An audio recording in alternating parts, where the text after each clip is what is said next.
What Really Happened with your host, Mike Rivero. The history the government hopes you never learn. Here is your host, Michael Rivero. And aloha, America. Welcome to our show today. It's Tuesday, January 23rd, 2018. Getting into the week here. We have a lot of stuff to talk about today. The phone lines are open, 800-313-9443. Mike is in our control room, ready to answer the phone, put you on the air with your comments and questions. Boy, what a rocking and rolling time we're having around the world. And they had this 7.9 magnitude earthquake off the Alaska coast. And, of course, that set off tsunami alerts, warnings, watches all along the Pacific Northwest, Canadian coast, Alaska coast, and, of course, here in Hawaii. And, of course, our watch was canceled about 1 o'clock this morning, but we're getting all the alerts from the Emergency Management Agency. And the first one came on out, tsunami warning, and this time we really mean it. So trying to get us to trust them again. Apparently, up in Alaska, they're still allowed to have fireworks. And apparently, when the tsunami watch was called off and there wasn't going to be one, apparently people went outside middle of the night and just fired off a bunch of fireworks. Got a video of that up at whatreallyhappened.com. And I imagine if I had access to fireworks and I'd been living in an inundation zone, I'd probably want to do exactly the same thing. But we're not allowed to have fireworks anymore here in Hawaii because we're a liberal state. Okay, there's been a tragedy over in Kentucky at a high school. A student, 15-year-old student, just went on a shooting rampage, and he killed two people, one a boy, the other a girl, also 15 years old. The girl died at the scene, the boy died in the hospital, and apparently several people, 14 people, were wounded. And looking at a picture of this kid, he's obviously a wannabe gangsta. And you're wondering, first of all, what's he learning at school in terms of socialization? And more importantly, where are the parents? What were they teaching him? Or are they both working two jobs and this guy's entire social upbringing has been what he sees on TV? It's amazing here. Now, progressives are in a snit, if you will, over the ending of the government shutdown. Apparently, a lot of these illegal immigration amnesty people thought the Democrats should have just kept the government shut down no matter what. And they're very upset that the Democrats have appeared to cave in, at least for the moment. But the progressives are out there. They're angry. You should have kept going. We had a chance to make all these illegal immigrants into legal Democratic voters. Now, somebody just went on out and did a poll and found, to no real surprise, that the majority of Americans want massive cuts to legal immigration and an end to the illegal immigration. They want this to shut down the same way that people in Europe want their refugee crisis shut down. They're tired of all the problems that it's causing, economic, medical, crime, all of it. Now, I don't think the issue is over, okay, because this spending bill they passed is only for 3 weeks. And I think when it comes up again, the Democrats, once again, are going to rally their forces, and they're going to do a shutdown saying we will not vote for an extended spending bill until we get amnesty for the illegal immigrants. And these are the Democrats who hold the illegal immigrants in much higher regard than legal American citizens, because, you know, you can't trust those legal American citizens to vote Democratic. Some of them actually vote Republican. We can't trust them. So that's what this is really all about. Rigging the next elections by flooding the voting booths with illegal immigrant voters. And again, illegal immigrants are not entitled to vote in this country. That's why there's supposed to be voter ID, which of course the Democrats are. No, it's racist to have to show ID to vote. No, it isn't. It's confirming that you have the legal right to be voting. It's not racist when you have to have a driver's license to operate a car. It's not racist when you need a pilot's license to fly a plane. It's not racist when you need a medical license to operate on somebody. Only when it comes to the elections are the Democrats out there screaming that having to show a license, that's just racist. They're trying to steal the next 2 elections because they're angry they weren't able to steal this last one. Okay, apparently the Schumer shutdown cave-in, it may blow back on them in the midterm elections this November, because the American people saw how the Democrats shut down the government over this illegal immigrant issue. That's going to work against them. And now a lot of the leftists are saying the Democrats can't get anything done. Now that levels the playing field with Donald Trump and the Republicans, because the Democrats and the corporate media have been screaming they're not able to get anything done. The whole government is paralyzed over this issue. But the Democrats are probably going to pay a very heavy price this November for what they just did. Okay, we're going to do a shout out now to our honor affiliates who are just now rejoining the network. Getting on into the domestic political situation here. Apparently, not too long ago, Robert Mueller questioned U.S. Attorney General Jeff Sessions regarding this Russian collusion story. Mueller's getting desperate. He's been at this for a year. He's spent millions of dollars. He hasn't found anything. But apparently, Mueller is taking the tack that President Trump's firing of FBI Director James Comey was an effort to obstruct the agency's Russia probe. So they're trying to gin up an obstruction of justice charge with which to move forward on impeachment. In all my years of being alive, I've never seen politics get dirtier than it is right now. More and more of the Peter Strzok, Lisa Page texts are surfacing. Apparently, the FBI may have claimed to have lost them, but there were other copies out there. And apparently in one of his texts, Peter Strzok is admitting the Mueller witch hunt is just another nothing burger. He hasn't found anything. And meanwhile, of course, you have all the documented crimes of the Clinton Foundation, Uranium One. There's collusion with the Russians. Everybody's staying away from it. We got to get Trump. We got to get Trump. Trey Gowdy is out there saying that he's discovered FBI agents from some of their texts and emails were discussing how to avoid text being captured. Because when you're using your official phone on official business, everything is recorded. It's all public record. It all belongs to the taxpayer. And FBI agents apparently were discussing how to get around this. Well, that obviously means using a private cell phone or a cheap burner somewhere. Yes, now, Senate Judiciary Committee Chair Grassley is demanding answers about this so-called insurance policy against the Trump victory, and the FBI brass using secret untraceable phones to talk about Hillary Clinton.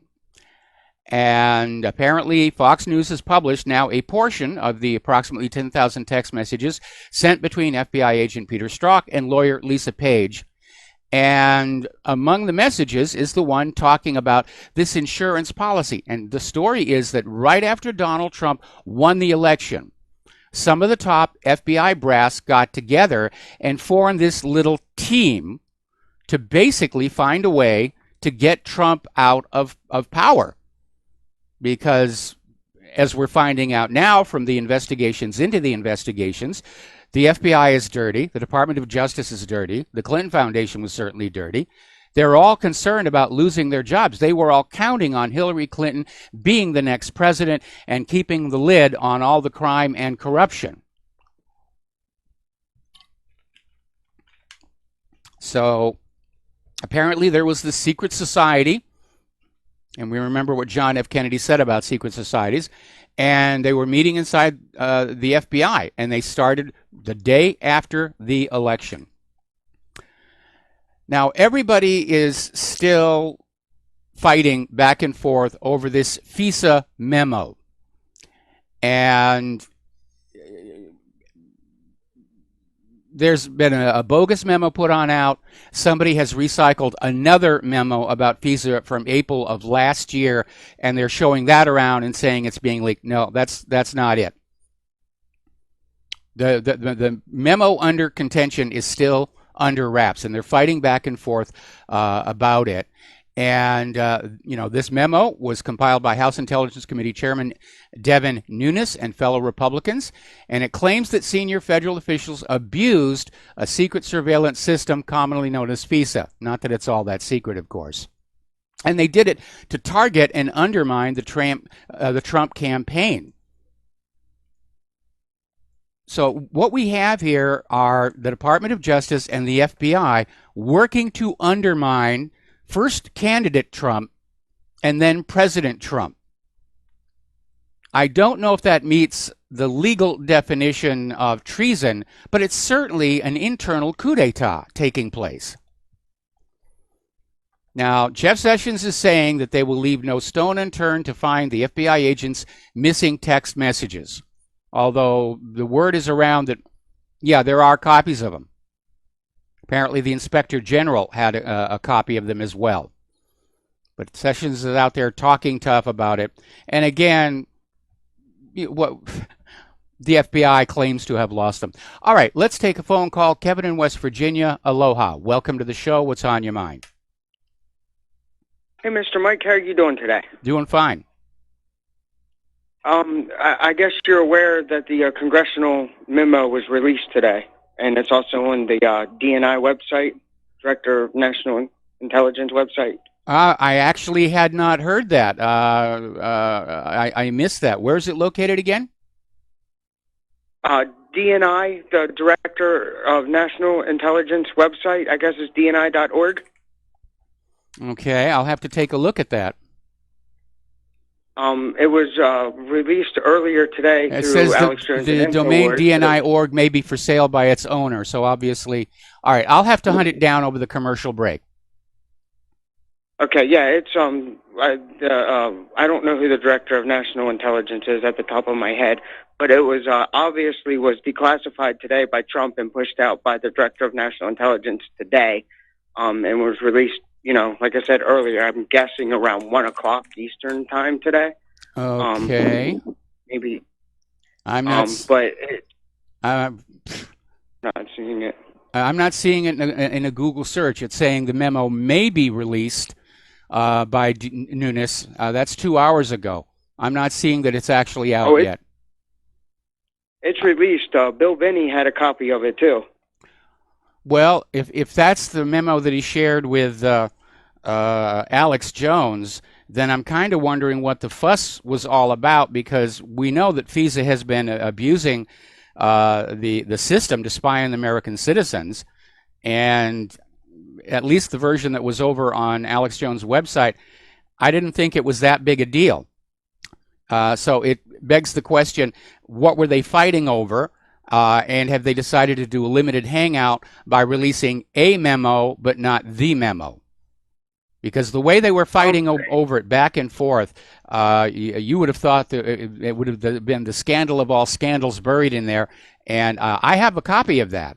And again, it's dated April of last year. So I'm not. I'm going to have to dig into this a little bit more. I'm not sure we're getting the real memo. I think they're trying to make this go away. From what I'm understanding, there's two different memos. There's a memo that Bill Binney released on InfoWars today. Yes. And then there's supposed to be another memo that's, I guess, a summary of what this memo is that was released today. Well, the one that William Binney has is only a few pages long. It's hard to summarize something that's, well, no, I'm sorry. It's about 20, 30 pages long. But yeah, the one that they were talking about in Congress was only 4 pages, so that's got to be a summary of something else, and maybe that's it. I'll have to hunt it down over the commercial break. I haven't seen the 4-page memo. I've only seen the 20-page memo. Okay, well, that's all I wanted to tell you, and was trying to get it out there. That, I mean, I don't think like you. We all knew what was in there, you know. We all know they're abusing the power, but I mean, at least there's official documentation now. To maybe go after these can we call them traitors?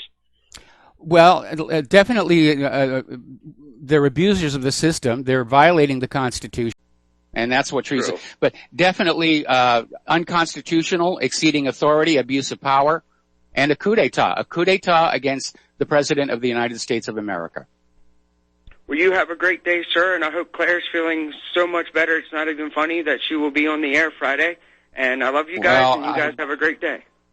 All right, thanks. I can't make any promises. Claire's having a really rough time. I'm very worried about her. After the show today, I'm taking her back to the chiropractor.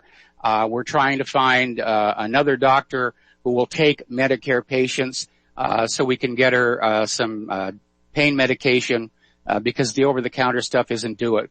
But I'm beginning to think that she's really seriously hurt herself, and I'm really having to just scold her to not move and give it a chance to heal.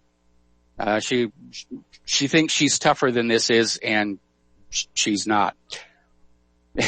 She's in the other room. She just shouted, no, she's not. Well, finally she's listening to reason. But, I'm very worried about her. I'm very, very worried about her. All right, let's take another phone call. Mateus in Canada. Aloha, Mateus. Welcome to the show. What's on your mind? Hey, Michael. Sorry to hear about Claire. Just quickly regarding the memo, it seems like if it's the wrong memo, at least one or two of the congressmen that were excitedly telling us about the memo would say this is not the right one. But that's not why I called. That would the make reason sense. I called is, So the reason I called is two quick things. One, definitely disappointed if there's no more video stream.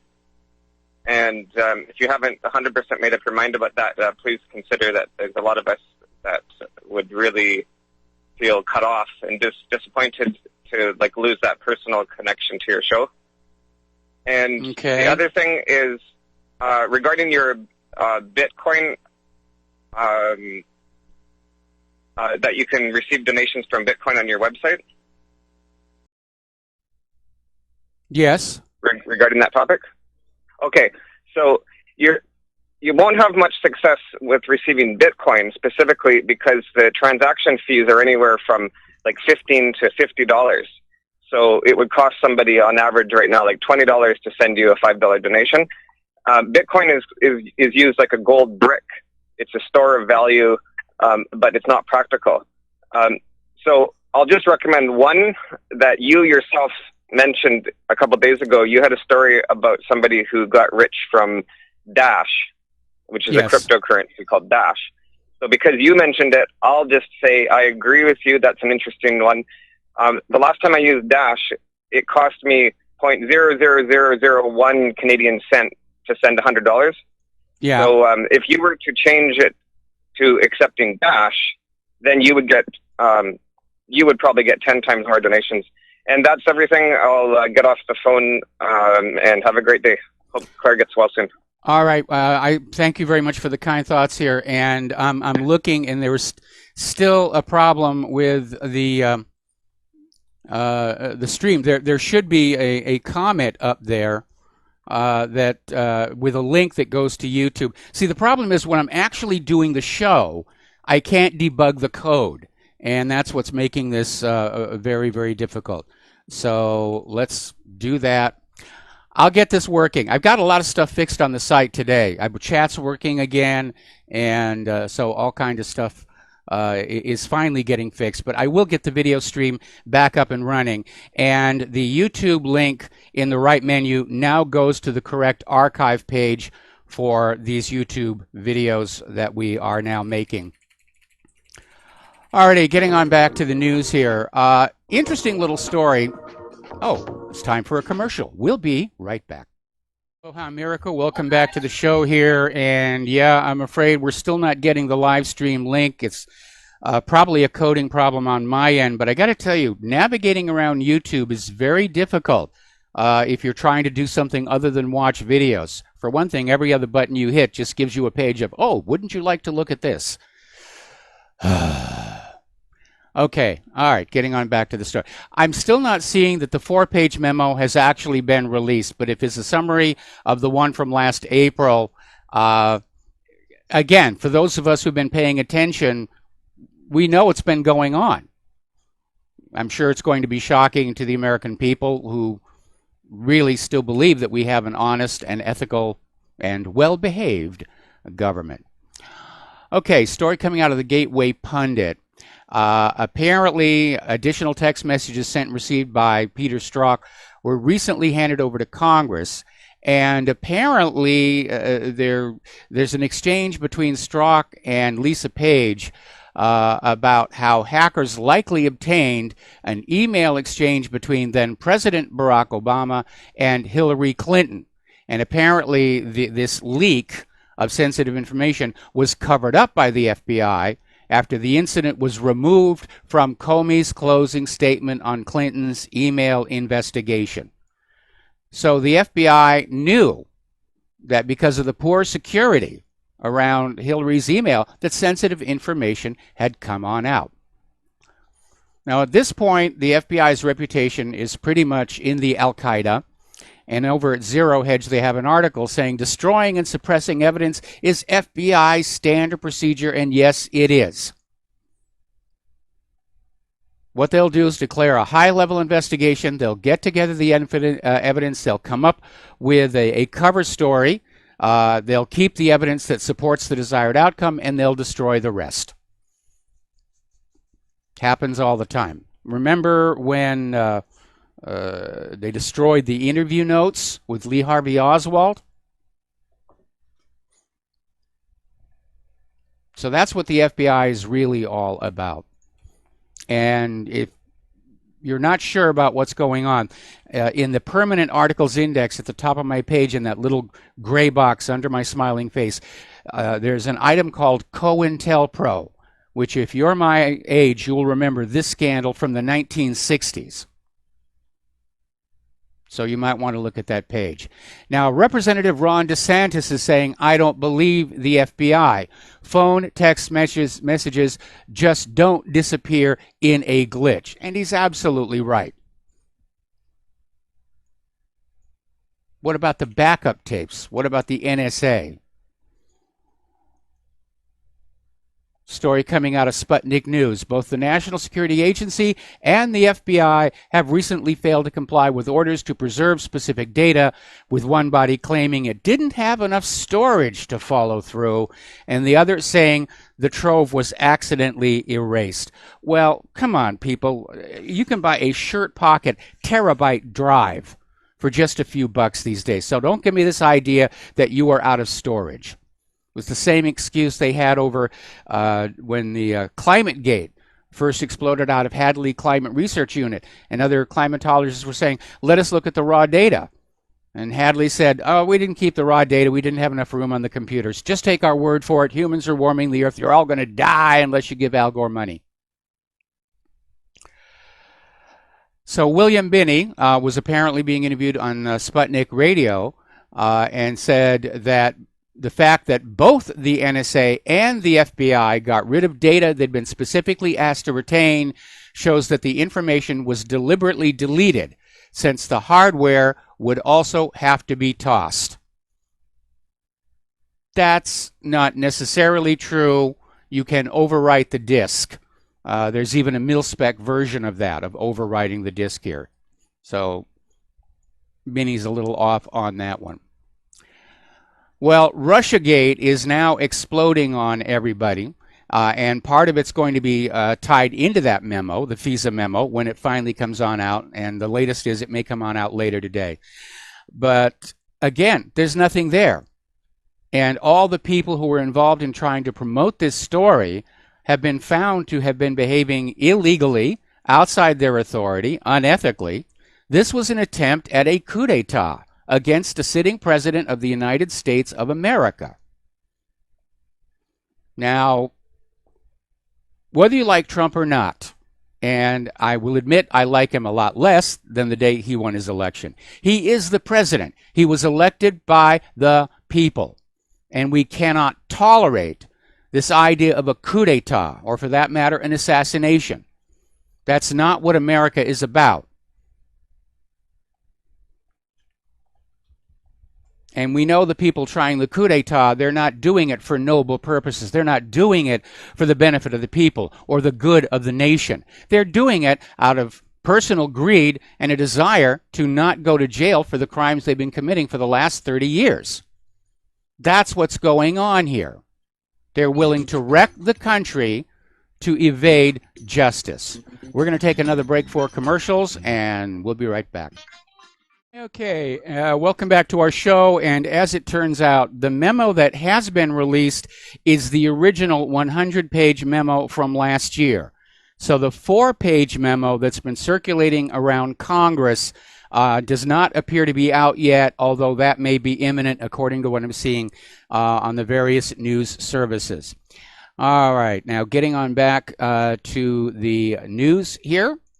There was a very bizarre story that came out earlier today, and the original story was that current FBI Director Christopher Wray was threatening to resign if Deputy FBI Director Andrew McCabe is removed.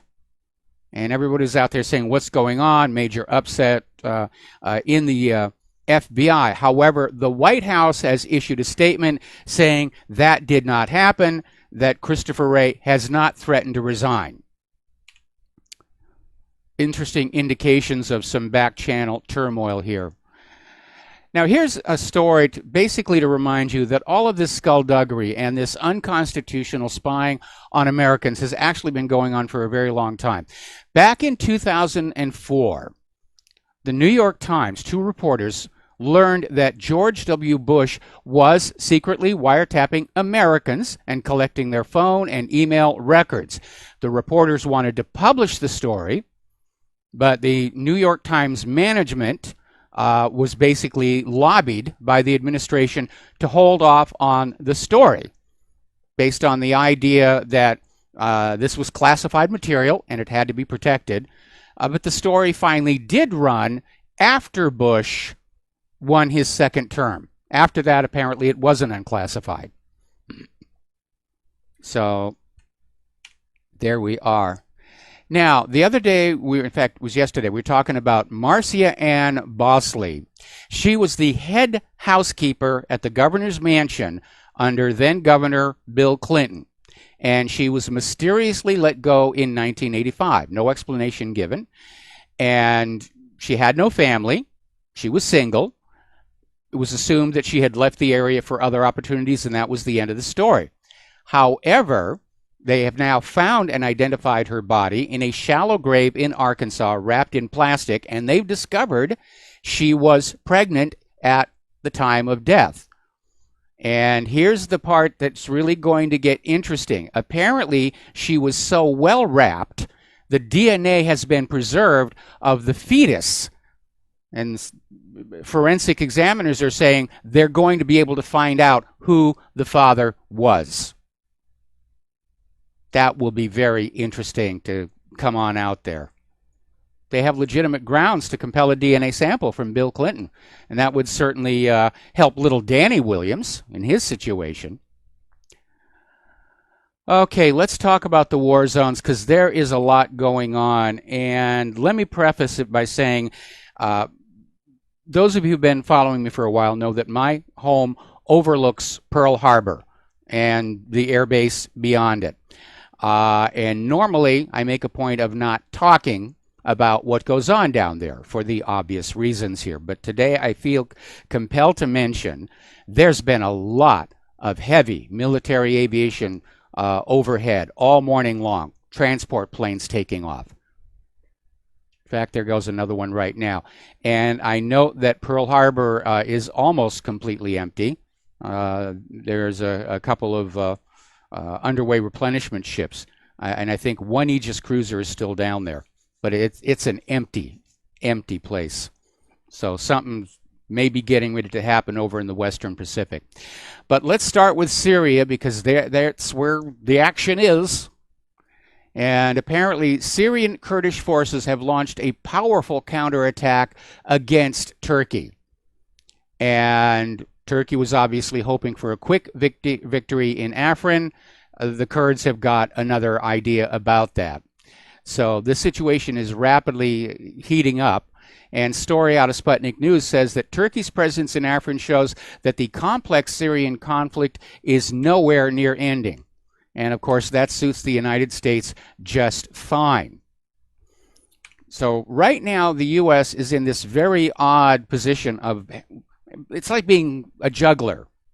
They're dealing with Turkey, the Syrian Kurds, Syria itself, trying to juggle between them. And of course, Turkey is supposed to be a U.S. ally. The Syrian Kurds are supposed to be an ally, and they're fighting each other, using weapons, at least the Kurds are using weapons supplied by the United States. Now, it looks like U.S. policy is confused.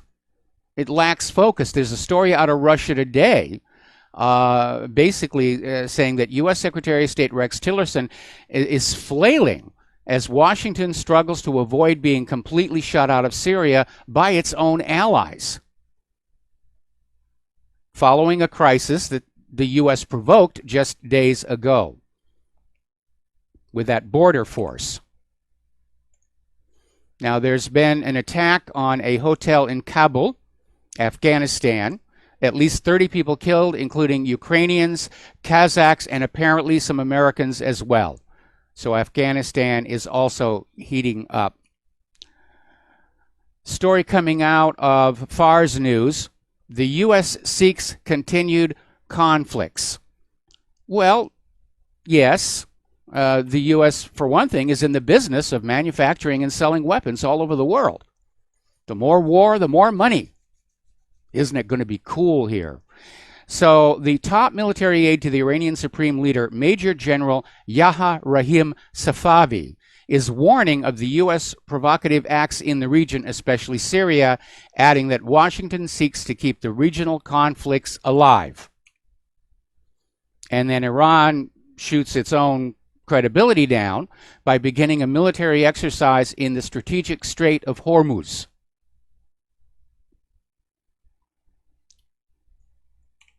And in a late development, and this could be the signal for a regional war, Turkey is now offering to form a military coalition with Iraq, with Syria, and with Iran to eliminate the Kurdish dissent to begin with and to confront the Saudi axis. Now, if Turkey, Iraq, Syria, and Iran all come together as one military or political unit, they will be formidable. Even Saudi Arabia is not going to be able to deal with that. And that, of course, that kind of coalition or cooperation or coming together is exactly what the United States has been trying to prevent in the Mideast for all these decades. They want the Mideast broken up into lots and lots of little tiny countries that are easy to push around. Because of U.S. provocations in some of those countries, now they're saying, we're going to come together.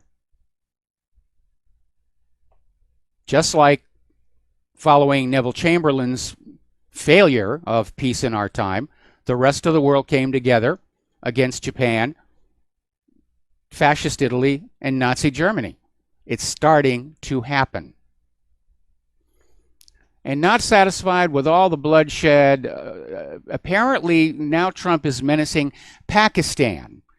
And apparently because of the provocations down there and the withdrawal of funds and accusations of hotbed of terror, Pakistan has cut off a major supply route that the U.S. was using to get into Afghanistan. So now the U.S. and Afghanistan is now shelling the border of Pakistan.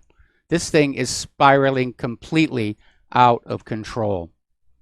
A lot of people are talking about a coming Russia-Ukraine war. And apparently somebody's doing polling both in Russia and in Ukraine. And the common assumption among the people is, yes, it's only a matter of time. So the situation in Donbass has been a feature of Russia's political talk shows for the past couple of years. And apparently after the elections, which are March 18th, there may be a development there as well. Mike Pence is still in Israel, playing tourist over there. He's visited the Western Wall and the Holocaust Museum. And apparently he's not being followed around by people with signs about Jerusalem anymore here. Now, Gilad Atzmon, you know him, world-class saxophonist, peace activist. We've had him on the show. He's got a new article out there called Anti-Semitism, Reality or Merely Statistics. And he's basically pointing out how all of a sudden the press is full of rising anti-Semitism, the Jews are under threat, and he's basically looking at it and saying the numbers don't really add up. The numbers don't support the hysteria. And that is very alarming, because every time Israel is getting ready to do something really, really nasty, they'll play the Holocaust card. Oh, we're victims. We must defend ourselves from whoever we're going to be attacking next. Now, North Korea is very concerned because under the pretext of security for the Olympics, the United States is sending a lot of strategic assets to the coast of the Korean Peninsula, and that may explain a lot of this activity that I'm seeing out here as well. And remember, the U.S. promised to suspend military drills with South Korea during the 2018 Olympics. But the U.S. has been boosting its forces near the Korean Peninsula since the beginning of the year. So once again, what the U.S. government says and what the U.S. government does are two completely separate things. Now, Tokyo has started holding their first ever missile attack drills. And this may be about ramping up the fear factor, just like that false alarm that they had in Japan and here in Hawaii. They're not having drills here in Hawaii yet. There's really no place to go. I mean, if you're downtown Honolulu, you can get into a building. But for most of the state, we're living in these very thin-walled houses. There's clearing all around. And there are no bomb shelters. They would be prohibitively expensive here because everything underneath the topsoil is congealed lava, and it's got the hardness of poured concrete. I mean, if you did have the resources to dig a bomb shelter, this would be good stuff to dig it in. Situation. Apparently, the United States Coast Guard has decided to add cruise missiles to their icebreakers. Apparently, they're expecting there's going to be a battle for the Arctic with Russia. Well, in terms of icebreakers, Russia's already ahead. In fact, there's this interesting video where some people were driving across the Arctic on cars. Maybe it's another Top Gear episode being filmed. And they happened to see one of these gigantic Russian nuclear-powered icebreakers just go sailing on through. Those are magnificent ships. Absolutely magnificent ships. All right, we're going to talk about the economic news now. A lot of stuff going on. Over in Great Britain, one of their major supermarket chains is Sainsbury's. It would be like the equivalent of Safeway here in the United States. And apparently they're going through a major shakeup. They're changing the way they manage the stores, and the end result is they're going to be letting thousands of people go. They're not saying exactly how much, but they're letting a bunch of people go. Another major supermarket chain, Tesco, has announced it's cutting 1,700 shop floor management jobs. It's another indication that the holiday shopping season wasn't really that much of a holiday after all. Now, if you have a cable box, you've probably seen a channel called Vice, and apparently they're not doing very well. The millennials are not tuning in, and that was their target demographic. And apparently Viceland Canada is going to be shutting down. They're basically going off the air, and it terminated its $100 million deal with the Millennial Digital Media Company, citing poor ratings and massive revenue loss. Well, one problem is the name. The first time I saw it pop up, I thought, what, we've got a new porn channel or something. So people may not have just tuned in at the beginning. Now, I did look at it, and they had some interesting program, but it wasn't all that good. And I guess it's only a matter of time before Vice as a whole here in the United States follows suit. Got to be careful what you call your channels, I think. Russia has added a record 223 tons of gold to their reserves last year alone. That's an increase of 13.8% 50% in their total gold holdings in just 1 year. And their gold buying spree is continuing. There's talk that they're going to use it to back a new solid currency to challenge the dollar. U.S. economists are saying, oh, it's no big deal. I mean, we've got much more gold than Russia down in Fort Knox. Oh, really? Can we count it? The gold in Fort Knox has not been counted in half a century. Now, following the Nixon shock, their questions were raised. Is the people's gold still in Fort Knox? And they had a press event. They went into Fort Knox. I loved where somebody had written on the wall, "Odd job died here." And they opened one vault, and there was a wall of gold bricks. And nobody was allowed to touch them. Nobody was allowed to test them. Nobody was allowed to peek behind to see if the gold continued to the back wall or if it was just a facade. No other vault doors were open. That was it. See, look at all the pretty gold. It's all here. Nothing to worry about. And it's come out since then that a lot of institutions that are trusted with other people's gold have been playing games with it.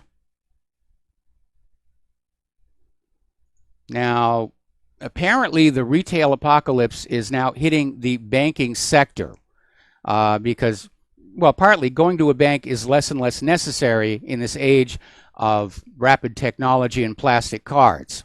I still go to a bank because I still like dealing in cash, but apparently a record number of bank locations closed in 2017, and they're expecting more to come in 2018. That's certainly not the story around here. Bank of Hawaii just opened a brand new branch down here at the shopping mall. U.S. banks suffer a 20% jump in credit card losses. They're out there handing credit cards to people. It's like a subprime credit card crisis now. We're going to take another break for commercials, and we'll be back after these few words. Aloha, America. Welcome back to our show here. So we're talking about how U.S. banks are suffering a 20% jump in credit card losses. In other words, a combination of, well, most banks actually don't make good if you get swindled, if somebody steals your credit information. They used to. That was their guarantee to get you to use the card. If somebody gets your card information, you know, we'll protect you from fraud and we'll cover the losses. They still try and protect from fraud. They're still doing that. But you can wind up paying for the losses if you're not careful. That's one aspect. The big part, though, is people who have gotten behind on their credit cards and they're not able to make the payments in this declining economy. And it's really piled up. And in a way, it's, I think you could call it a subprime credit card crisis, because trying to keep this little Ponzi scheme, debt-based currency running, they were handing out credit cards to everybody, just left and right like crazy. I get credit card offers all the time. They go right in the shredder. I'm trying to pay off the few cards that we have. I don't want to go deeper into debt. I'm trying to get out. And so should you be, by the way. The other big problem facing the banks is the student debt crisis. It's bad. It is getting worse. In the long run, they're expecting the majority of these students will default on their loans because the high-paying jobs they were told would await them on graduation aren't there. And you have people with these college degrees, they're working in fast food restaurants, they're working in supermarkets, stocking shelves. And you can't pay those student loans and have a place to live on that kind of money. That's why so many millennials are still staying at home with their parents.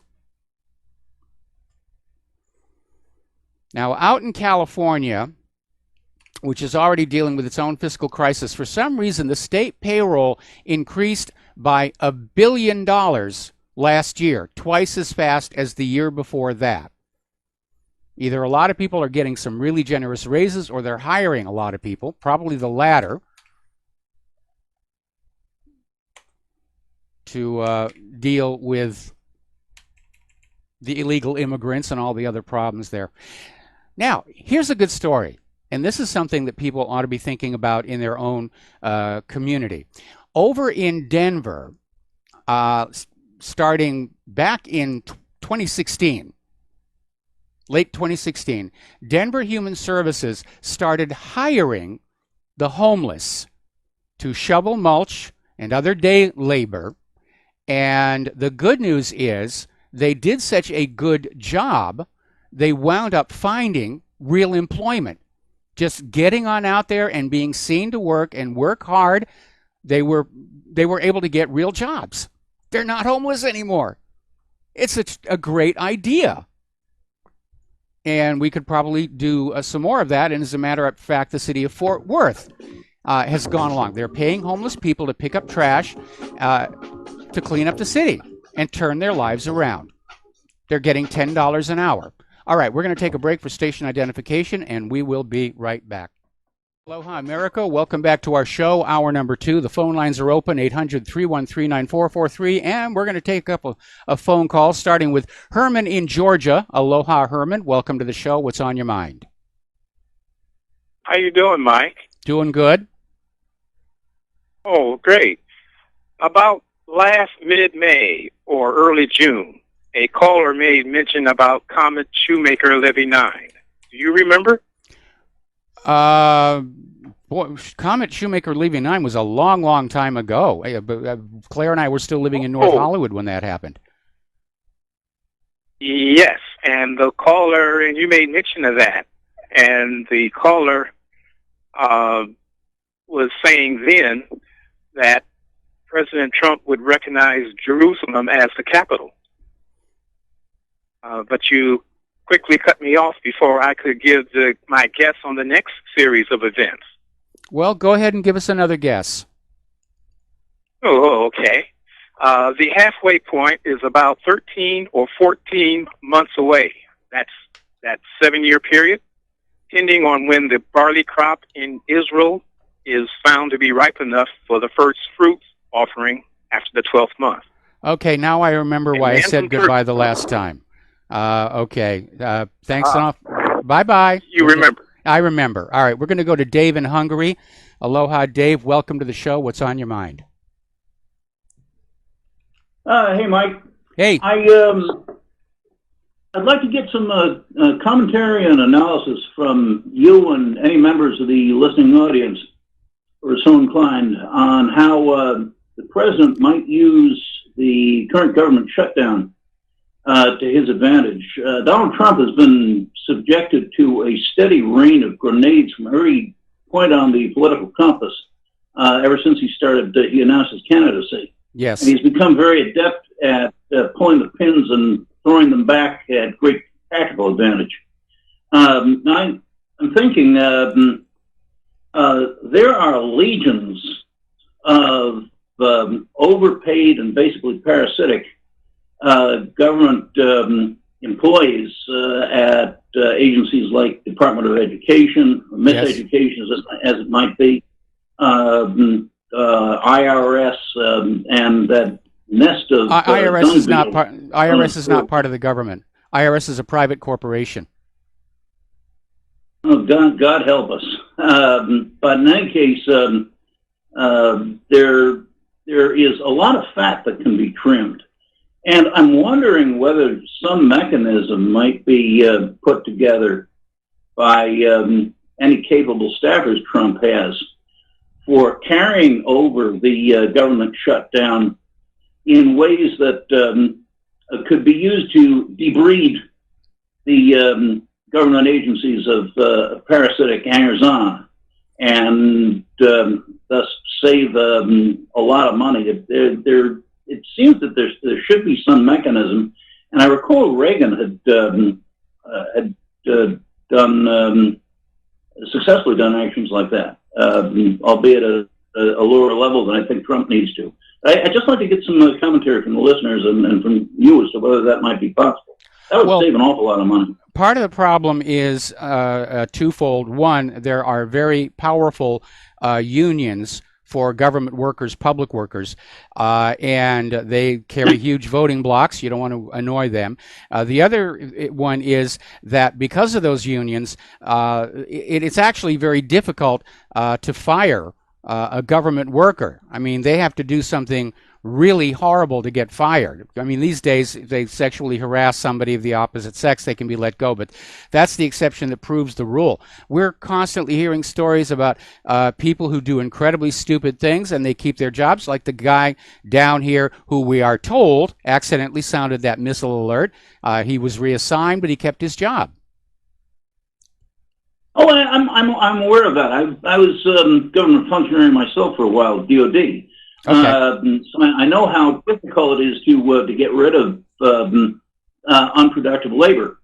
Having said that, these are kind of extraordinary circumstances, and a government shutdown might be used creatively by Trump supporters within the deep state as it is to get rid of some of the parasites.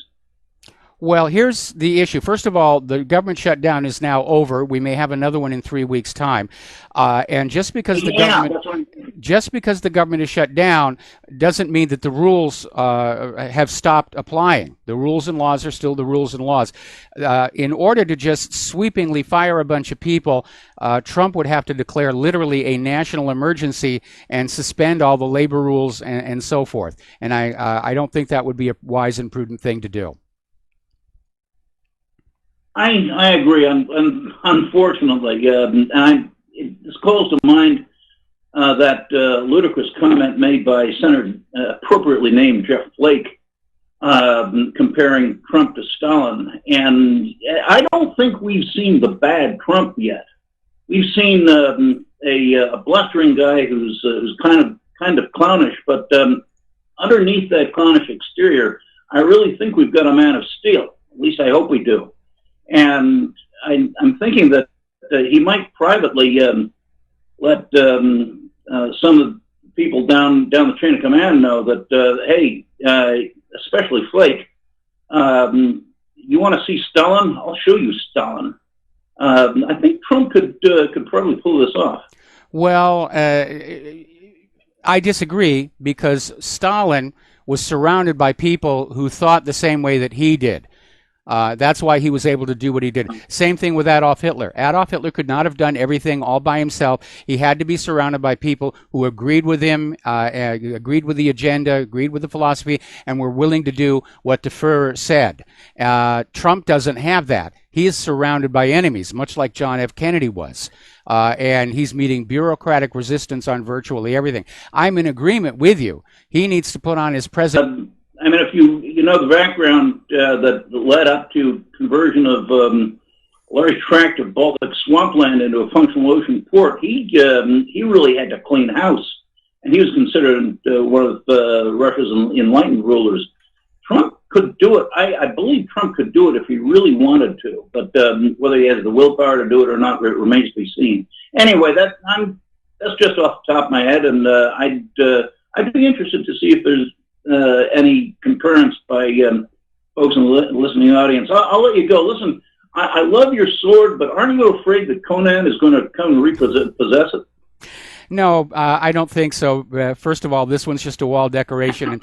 And second, I actually worked on the original movie briefly, so I feel I have a right to a souvenir. Okay? Okay.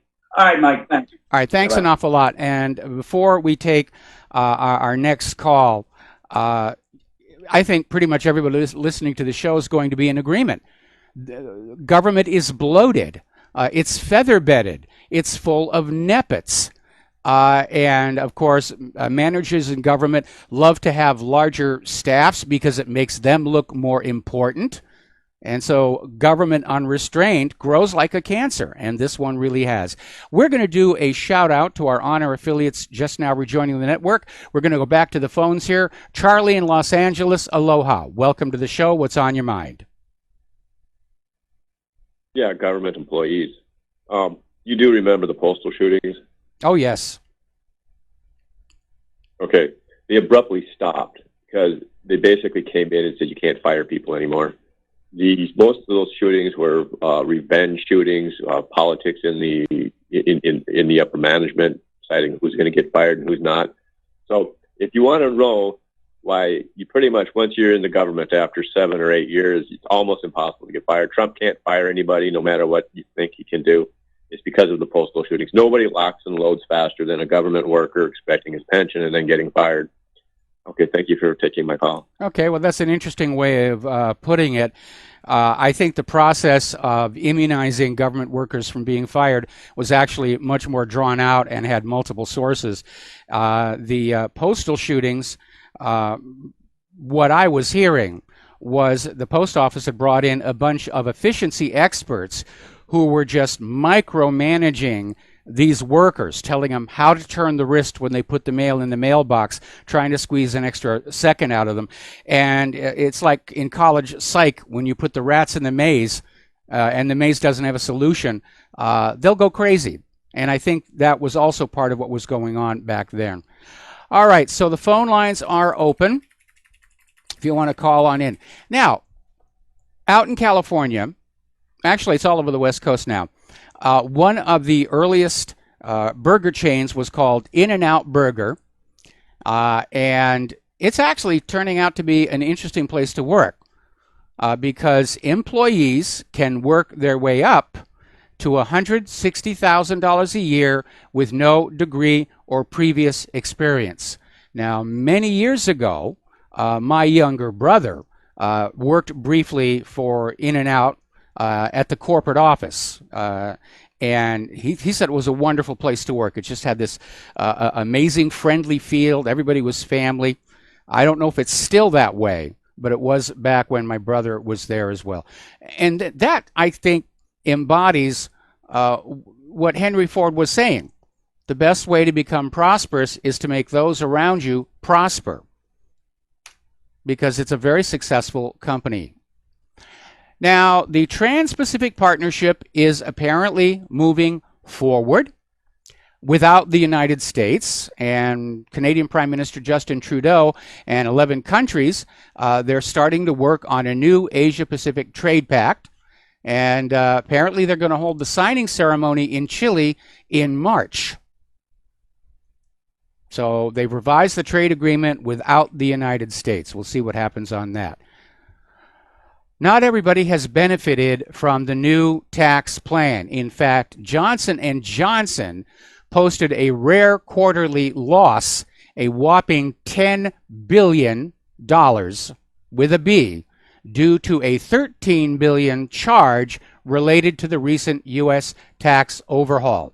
And the healthcare giant on Tuesday also reported sharply higher spending on production, marketing, administration, and research, offsetting a big jump in sales. Now, the United States is starting to put America First tariffs on imported products, and the first two are going to be on washing machines and solar panels. And yes, it means these products are going to be more expensive, but if we're ever going to bring our own manufacturing back and give it the opportunity to start matching the quality of these imported machines, we need to support them.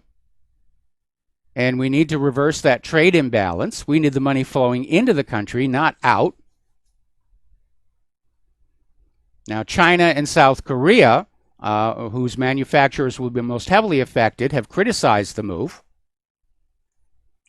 This could be the opening salvo in the trade war that has been talked about between the United States and China. Over in the European Union, Germany's biggest newspaper, Bild, reported it's seen paperwork indicating a shortfall of millions of euros in the EU pension fund. Now, this EU pension fund is not for the citizens of the EU. It's for the members of the European Parliament. Some government people in the Brussels government. And apparently they're taking out a lot of money. Not enough is coming in. So they're going to have the taxpayers pitch on in to basically provide the pensions for these Eurocrats who they don't particularly like. That, I imagine, will sting. Down in France, French President Emmanuel Macron has admitted that had there been a French independence referendum, the majority of the French people would have voted to leave the European Union. So I'm sure he's wiping his brow and saying, thank goodness we didn't allow them to have an actual vote. We can't trust the people to think these things through. You seeing this attitude that's coming out? Like that congressman who came on out and said they can't release the FISA memo because the American people are too stupid to understand it. What an arrogant piece of work that is. Austria is now suing the European Commission in Hungary regarding a nuclear power station in Hungary. And apparently the European Commission decided to let Hungary expand its Pax atomic plant. And Austria, which shares a border with Hungary and is downwind, prides itself on supporting clean energy, does not have any nuclear plants of its own. So further stresses on the European Union, further strains here. Over in Israel, Israel looks set to win its war on African refugees, and that's actually what the headline in Electronic Intifada said. And it's kind of interesting for two reasons. First of all, for a while, to deal with the demographic problem, Israel was welcoming the Ethiopian Jews to come to Israel to build up the population numbers and keep the Jews in the majority. Now, apparently, they've changed their mind, and they're sending them back, and they've basically issued a warning to the African refugees. They have 90 days to leave the country or be thrown in jail indefinitely. And what's really kind of interesting here is Israel's at the forefront of demanding that Europe let the refugees in, that the United States let the refugees in. It's fine for every other country on earth. You should let the refugees in. But when it comes to Israel, different set of rules. But the government of Israel has run into a little bit of a problem because at least 3 pilots for Israel's flag carrier are flatly refusing to take part in the forced deportation of refugees, saying, I won't fly refugees to their deaths. These are El Al pilots resisting the deportation. Now, Russia and China are now willing to start building small nuclear reactors in Iran. The deputy head of the Atomic Energy Organization of Iran, Mohammad Ahmadiyyan, announced that China and Russia have voiced enthusiasm for the construction of small nuclear reactors in Iran. I guess these would be used for regional power stations in low-demand areas. And apparently, Iran has been studying small reactor technology. So that's moving forward, more business, more commerce. Now, here's an interesting story. Apparently, China has overtaken the U.S. in scientific output. And the U.S. likes to claim it's still the world leader in science and technology. Can't even build our own rocket engines yet here. But apparently, China has overtaken the U.S. in terms of the volume of total scientific papers published. And that is a very telling statistic that underscores the rapid strides in Chinese scientific achievement. I think China has either 2 or 3 space program. Now, Floridians will be voting on an issue that will restore voting rights to 1.5 million felons. It's going to be an initiative for the November, including parole or probation. Those convicted of murder or sexual offenses will continue to be barred from voting. Now,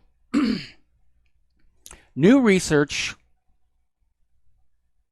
Oh, it's time for a commercial break. We'll be right back. Aloha, America. Welcome back to our show here. The phone lines are open, as the announcer said, 800-313-9443. Okay, the carbon Nazis are still out there trying to rescue their human-caused global warming, rebranded to climate change, rebranded to climate crisis. And one thing they like to point to are places where glaciers are melting. See, we still have snow and ice. The temperature seems to be dropping pretty much all over the globe. The sea levels are not rising, and all they've got left are melting glaciers. And it turns out they may be about to lose that as well, because over on the seaward side of Greenland, it's well known the glaciers there are melting. And the carbon Nazis will point at it and say, see, human-caused global warming. You're to blame for that. But new research says that what's going on is heat from the Earth's interior is responsible for the acceleration of the loss of the glaciers on Greenland's seaward side. The fact that it's happening only on one side is very interior of the Earth that made it look kind of like an onion, where there was the little core and then there was the mantle. And then there was the crust, and it all looked very nice and uniform. But it's becoming understood that the near crust part of the interior of the Earth is not smooth and featureless, that it has all kinds of bumps called hotspots. And some of them are responsible for some volcanoes. Most volcanoes are subduction zone volcanoes. But the Yellowstone supervolcano is a hotspot volcano. And the Hawaiian Islands were formed from a hotspot volcano. As the tectonic plate slides over the heat plume, new volcanoes keep popping up in a line. And it's now being understood that there are, in fact, smaller of these heat plumes inside the mantle. And the ground above them is just naturally warmer. And it's got nothing to do with human activity. In other words, it's not your fault. All right. Let's talk a little bit about computers. A little bit of a warning. Apparently, wireless charging and fast charging your cell phone batteries could actually cause them to wear out much quicker. Now, this article is specific to the iPhone 10 and the iPhone 8, and that is a concern because it's very difficult to replace the battery. I remember when Claire had that Samsung, and I got her a wireless charging pad. And now that I look back on it, we went through a bunch of batteries, which for the Samsung is no big deal. Order the battery on eBay, pop off the back of the phone, put the new battery in, everybody's happy. But apparently that is an issue, that you can wear your batteries out much faster with fast charging and wireless charging. So for those of you with phones that are difficult, if not impossible, to replace the batteries, you might want to think about that. Let's get on back here to Spectre and Meltdown. Even Microsoft has said, don't install the new patches. Apparently, they've caused all kinds of problems, machines constantly rebooting, machines being bricked. It's a huge amount of devastation out there. And at this point, I have turned off the updates on all my machines. I'm just scared. I'm more scared of Microsoft patches than I am of cyber criminals right now. Linus Torvalds declares the Intel fix for Meltdown Spectre complete and utter garbage. Now, Linus, of course, is known for his continuing work on the innermost code of Linux systems, and he's just come out very harsh with his comments about Intel and uses a lot of profanity. In fact, he's using words I can't say on this here radio without risking the license of our on-air affiliates. But it is an epic disaster when you really think about it. You find out these Intel chips, ever since the Centrino, which, if I recall correctly, was the first of the Intel chips to be fabricated in Israel. I'm sure that's got nothing to do with it. I'm absolutely sure it's got nothing to do with it. But every chip since the Centrino has this flaw, this bug, this back door sitting right in the metal of the CPU. And it's been there for all these years, able to be used by whoever knows about it and knows it's there, which could be the Mossad or the NSA or who knows who. They're sharing a lot of information back and forth. So now a student discovers this problem and makes it public. And Intel scrambles to get a patch out, and the patch turns out to be wrecking system. First of all, they're admitting up front, by putting in this patch to disable this speculative processing facility, which is the root of the problem, it's going to slow your computers down. If you're running numerically intensive software, it could slow down by as much as 30%. That's 1/3. More about this when we come on back. Join us on the air, 800-313-9443. Aloha, America. Welcome back to our show, and we're talking about this epic disaster for computer users. And it's all computer users, home computer users, small businesses, large corporations, anybody using those Intel chips, they're even in our cell phones and tablets, is affected by this. And you either go on living with the awareness that your device is not secure, or you put in the patch, and at the very least, your device is going to slow down. And that speed of your device, that's part of what you paid for when you upgraded. I want a faster machine. Remember the trouble that Apple got in when it was discovered they were intentionally slowing down older iPhones. People love speed. And now they're going to have to give that up. Then it turns out, of course, that the patches are causing problems. Machines are continually rebooting. Some have been bricked, meaning they're a doorstop from that point on. There's no way to get them back. I think there needs to be some major class action lawsuits against Intel by everybody who's ever used Intel product, and that is pretty much the entire population of the United States of America. And we need to get to the heart of just how this back door got into all these chips. Whose back door is it? Because I don't think it's a simple bug, because it's hit virtually every chip Intel has put out since the Centrino. And that, to me, suggests design. All right, we're going to take some phone calls here. Glenn in Philadelphia. Aloha. Welcome to the show. What's on your mind? Aloha, Mike. Mike, with the exception of... Oh, thank you. Hello. Okay. Okay, sorry, I didn't mean to cut off your greeting.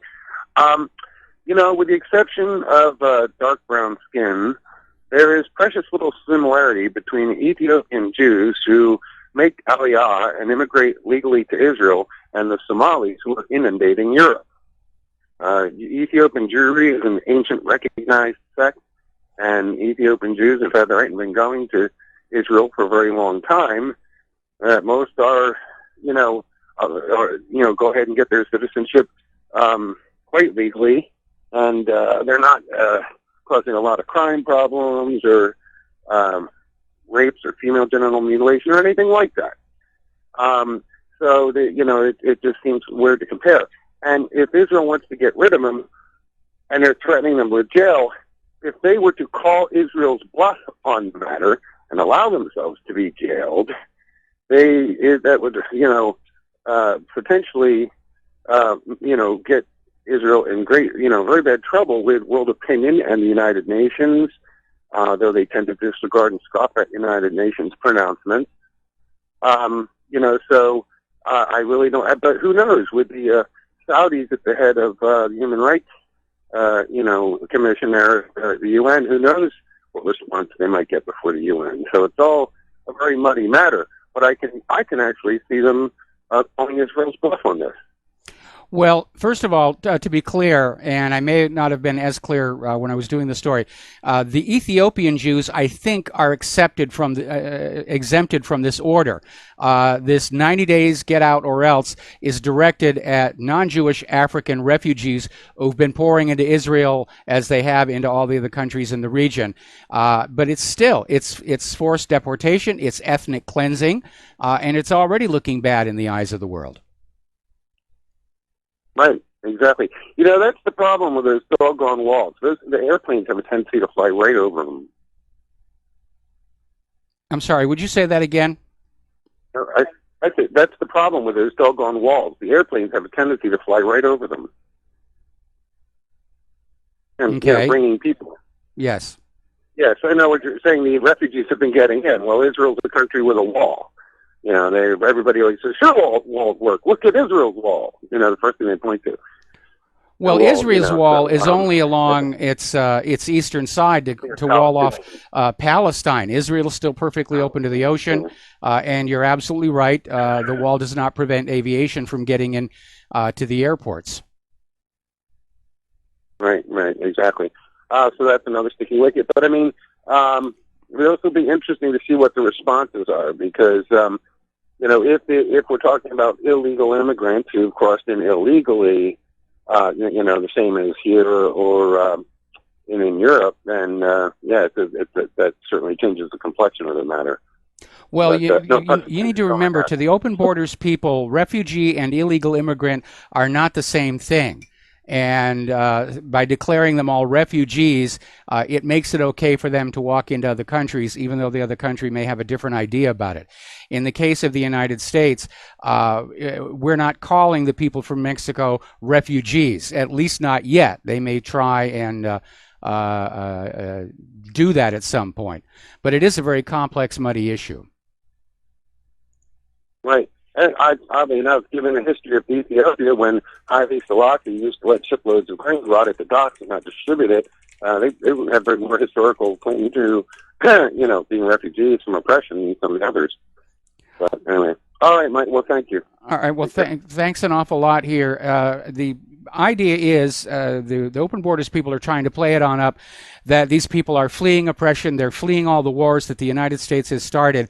Actually, that's only about 10% of them. They've been doing all kinds of studies, and they're finding out 90% of these refugees are taking advantage of the open borders to go someplace where they think, or they've been told, they'll have better economic opportunities. That is not acting out. It's not working out, rather, and that's what's leading to the resentment and the anger and the frustration, which in turn is leading to the crime and rape and violence all over Europe.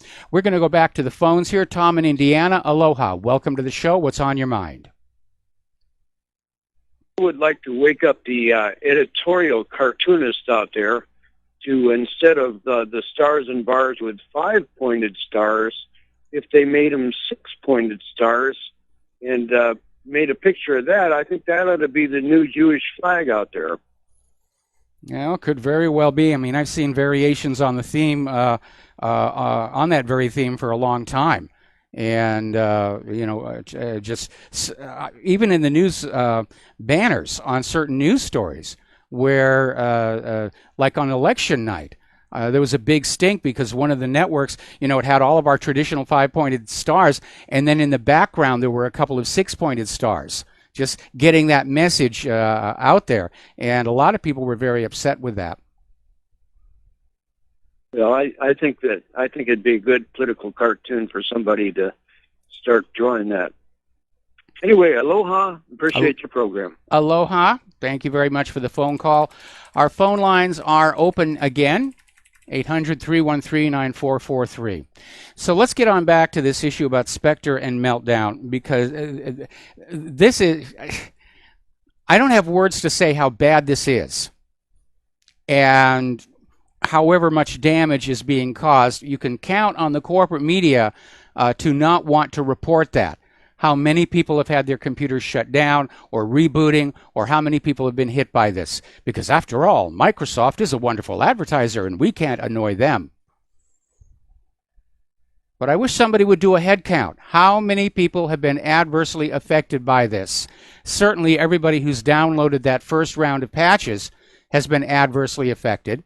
Their machines are now slower, if they're still working at all. We're looking at millions and millions of device users being hit by this. Nobody seems upset about it, at least in the corporate media or in the government. Well, it's just one of those things. Remember, in that end user license agreement that you signed or you accepted when you opened the software, you can't sue us for anything that we do that's bad. You know what? I think we ought to use this episode to bring back product liability to the computer, hardware, and software industries. Now, in the early days of the computer industry, the days of the Apple II and the Commodore VIC-20, which I still have a working one up here on the shelf, These computer companies went to the government and they wanted to be indemnified against product liability because they were a brand new industry. They were very small. They were just growing, and they didn't want to be basically killed at birth by a bad mistake. And so the government went along and said, while you get your feet under you, you're protected from civil liability. And it was written into all the end user license agreements.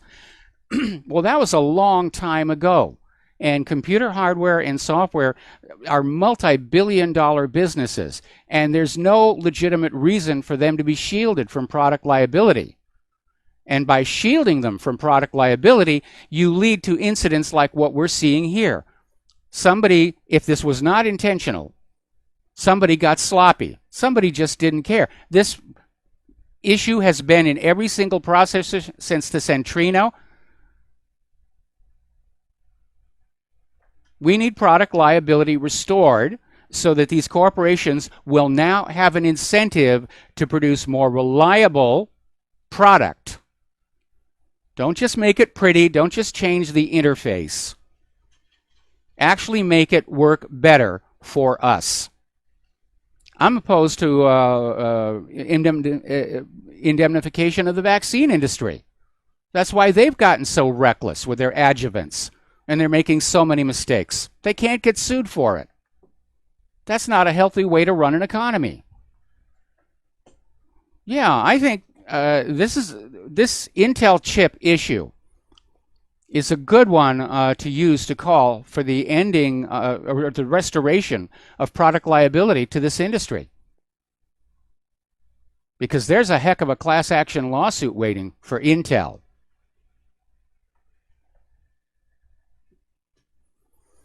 Okay, yes, Intel, which people are now calling Chipzilla, has now officially said do not install the patch they sent out for this flaw. Apparently, it has taken down a huge number of machines. I don't know about you. I'm angry about this.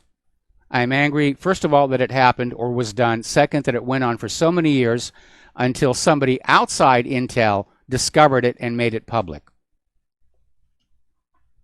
And their attitude is, oh, well, we'll just send you a patch. Everything will be better. No, it won't. You're losing computer power. You're losing speed. You might lose your machine. Very cavalier attitude toward the consumer these days. We need to make these companies afraid of the consumer. I remember in the good old days, the motto was, the customer is always right. These days, it almost seems like the attitude is, the customer will be happy with what we decide to sell them. Now, if you play Blizzard, apparently there's been a flaw found in all the Blizzard games that could let hackers hijack millions of PCs. And apparently this includes World of Warcraft, I've heard of that one, Overwatch, Diablo 3, Hearthstone, StarCraft. These are all games created by Blizzard Entertainment, and apparently all of them have this problem. So when you're playing these games, you play them online using web browsers.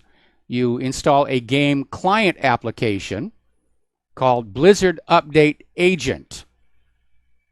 And this basically communicates with Blizzard, but apparently this Blizzard Update Agent is vulnerable to a hacking technique called DNS rebinding that allows any website to act as a bridge between the external server and your local host. In other words, it gets around your firewall. Now, everybody's making a big deal about cryptocurrencies. Oh, they're up there, they're soaring, they're up, they're down, they're all around, and everybody's still talking about it. And there was concern raised that most of the Bitcoins seem to be in the hands of a very, very few people, just like US dollars. But apparently, according to this story over in Bloomberg International, apparently hackers have walked off with about 14% of the big digital currencies. And a large part of that is hijacking your machine to do cryptocurrency mining. So they're just being greedy out there. Now, we've talked about this next issue before, but apparently it's coming back, so we're going to mention it. Hackers are flooding the internet with more fake domain names, and they're taking advantage of something called the internationalized domain names, which are allowed to use characters from other languages. And they can use something from the Greek alphabet, for example, that looks kind of like an O, and use it to put it into a domain name that looks just like a real domain. Then they send out a DNS hack to direct people to the fake website. And they make the website look like the real one, and just glancing at that bar at the top, it looks like it's the right domain. But you're in the playpen of the cyber criminals.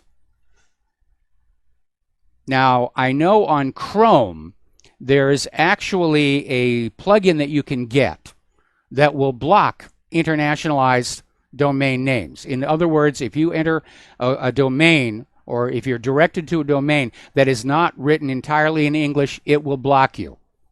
And I wish I could remember what it was called. Let's see. IDN Safe, that's what it's called. So you might want to look on that. And for those of you who are using other browsers, you might also look for something else that is similar to that. Because isn't it amazing how totally Wild West the internet has become? With all the cyber criminals and the scammers, and it's a one-sided wild, wild west. You're being shot at constantly. You're not allowed to shoot back. Where's the fun in that? Well, when we get back from this next commercial break, there's some shooting back going on. It's starting. It's a pushback on this whole net neutrality issue. So please join us on the air again, 800-313-9443. And we're going to be, there's a lot of lawsuits, and even a state that are now pushing to regain net neutrality. We'll be talking about that after these words from our sponsors. So stay tuned. We'll be right back. And aloha, America. Welcome back to the show here. And before we get into net neutrality, I just got an email from a listener. Have you heard the argument that no software may be patented, trademarked, or even copyrighted because of the exemption against protecting any mathematical formula? All programs are algorithms. Algorithms are math. Ergo, no copyright protection allowed. I'm aware of the prohibition against copyrighting a mathematical formula, but there's a lot more in software than just the mathematics. There's the logic structure. You can copyright that. There's the internal graphics. You can copyright that. Remember, Microsoft for a while was doing what were called look and feel lawsuits, where people who were writing their own versions of Office, for example, and they weren't using any of the Microsoft code, Microsoft was still suing them, saying, well, it kind of looks like what we're doing. And it went back and forth. I mean, obviously, you can't patent the idea of a word processor. They've been around for a very, very long time. But basically, Microsoft wasn't interested in winning the lawsuits, but just bankrupting these companies with legal costs. It's called lawfare. Now, getting on back to net neutrality, we're coming up on the showdown. As you know already, 21 or 22, I keep seeing both numbers, states' attorneys generals are suing the Federal Communications Commission over their rollback on the net neutrality rules. Mozilla has joined that, well, they filed their own lawsuit to protect net neutrality. In fact, there is a whole flood of these lawsuits heading on in to basically say common carrier has to apply to the internet.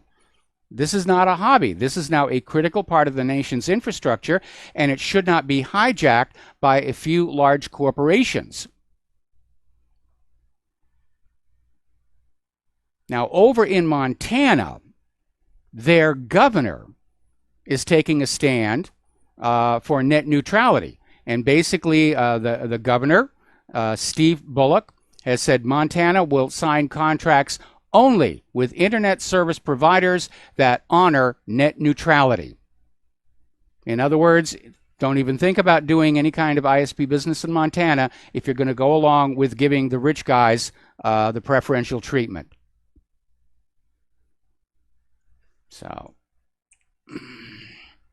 now, this story actually made it to Fox News just now. It's about that Hawaii missile alert that we all went through a little over a week ago. And they're trying to explain away why it took so long to get the word out that it was a false alarm. There was that 38-minute delay before it went out over the emergency management system, which they blamed on FEMA, and FEMA said wasn't our fault. And there was the issue about, why didn't you put it out on Twitter? The governor has a Twitter account. A lot of people are following it. Why didn't he do that? And he didn't get it onto Twitter for something like over 20 minutes after it happened. His excuse is he temporarily forgot his Twitter password. I'm not kidding. That's the new official story. More about that when we come back in hour 3. Join us on the air, 800-313-9443. And aloha, America. Welcome back to our show, hour number 3. And the phone lines are open, 800-313-9443. And we're talking about the latest wrinkle in the story about our false alarm missile alert a little over a week ago. And the story just is not adding up. The official story remains: somebody pushed the wrong menu item on a software interface, and this message about an incoming missile attack was broadcast to every cellular phone and television in the state. It did cover the entire state. And then it was 38 minutes before the same system was used to send out an alert that it was a false alarm. Should have been sent immediately, could have been sent immediately. And Governor Ige and the head of the Emergency Management Agency are trying to basically explain why it took so long for the word to get on out. And initially they were blaming FEMA, saying they were waiting for FEMA's permission to put out this, to cancel the alert. And FEMA said, no, you don't need our permission. If you've sent something out in mistake, obviously you are allowed to correct that as fast as you can. Then the other issue was raised is why the governor's Twitter account didn't put it on out, because obviously he's the governor and a lot of people follow him on Twitter. And his excuse today, and they even had it on Fox News, he forgot his Twitter password. Now, I am not buying any of this at this point. I'm also not buying the claim that there really was a missile of some kind out there. I think, and this is because they had a similar incident in Japan just a couple of days later, I think it was actually a test. I think they deliberately put out this alert just to see how everybody was going to react. They were probably up there at that police command center where all the TV cameras come on in, and they were just watching to see how bad the panic would be. And by the way, it wasn't all that bad. A lot of people just didn't know what to do. They just said, I don't know where the missile's going to hit. I don't know what direction to go on. I think that's what it was, and that's why it took so long for the retraction. They were waiting to see what people were going to do. Now, hopefully that's being done for civil defense and for training, or worst case, they are planning a false flag of some kind. Pearl Harbor, the sequel. There's been another incident with a Tesla Model S rear-ended a fire truck parked on a freeway. This was in Culver City, and apparently the Tesla car doing 65, the speed limit, hit a parked fire truck, and the firefighters were there attending to a freeway accident. And for the driver's blaming the autopilot. It was on autopilot mode. And for some reason, the Tesla software, it's able to track cars around it that are traveling at nearly the same speed, but apparently somehow missed the fire truck. Now, I saw the photo of this, and the fire truck was parked at an angle. So if the Tesla's forward obstacle is based on radar, it probably bounced off those angled panels, and that may be the reason that the accident actually happened. The fire truck only got minor damage. The front of the Tesla was toast. It's just toast. And I like the idea, but obviously there are still issues with these devices. All right, let's talk about Earth science now, because there's a lot going on. I mean, the same day that we had that fake missile alert here in Hawaii, that night there was a big quake in Peru, and possible tsunami for that. And as you know, last night, middle of the night, 7.9 quake up just off the coast of Alaska. Tsunami warnings all over there. Tsunami alert here in Hawaii. And now apparently Mount Mayon in the Philippines has exploded, and it's sending a huge plume of ash and steam into the sky. I saw a video of this. Authorities have raised the alert level to 4 out of 5, meaning a potentially deadly major eruption is possible in the next few days. And apparently Mayon is the most active volcano in all of the Philippines. So the Earth is really getting her rocks off these days, isn't it? Okay. Here's a bizarre wrinkle in the abortion debate. Apparently there is a religious group called the Satanic Temple, and they have decided to support a woman identified as Mary Doe, and she is challenging the state's informed consent law, which requires women seeking an abortion to wait 72 hours first to consider it. And she is claiming that waiting 72 hours before having the abortion somehow or other violates her religious beliefs. Now, maybe she's part of the Satanic Temple, and that's part of their religious beliefs, but this is going to go to court in Missouri. And we'll see what happens with that. I remember when I was still living in Southern California working in the film industry, a lot of weird religions out there. It was the early days of Scientology. There was another group called the Temple of Set. Seemed like the Order of the Ram was another one. Every corner you turn, there was another storefront religious offering. Vermont has just become the 9th state to legalize recreational marijuana. The legislature voted it through. The governor signed it into law. So now I know where my family's going to be going on their weekends, just across that border from New Hampshire.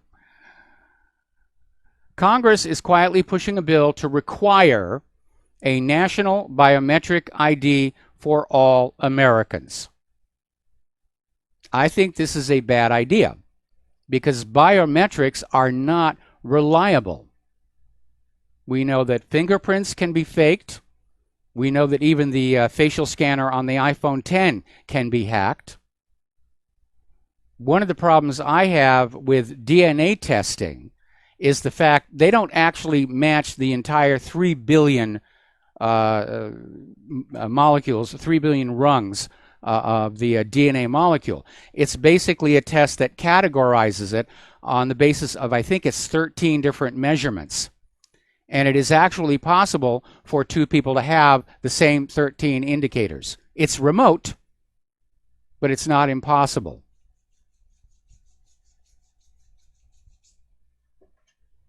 The only reason the government wants us to have IDs is so they can keep track of us. It's like ranchers branding the cattle. You're mine now. Shh. Got to leave my mark on you. Over in Pennsylvania, scientists have discovered that radioactivity from oil and gas wastewater is now being found in stream sediments. Now, this gets back to the fracking and how dangerous it is for the environment. The promise was that all of this toxic fracking fluid and all of that industrial waste that was being contracted to dispose of was going to be buried way down deep in the earth where it would stay, except it doesn't. What does fracking do to the rock around it? It cracks it. It opens up paths for these toxic chemicals to travel, and they're under tremendous pressure. Where are they going to go? Out and up. And yes, some of the materials used or disposed of in these fracking wells are radioactive.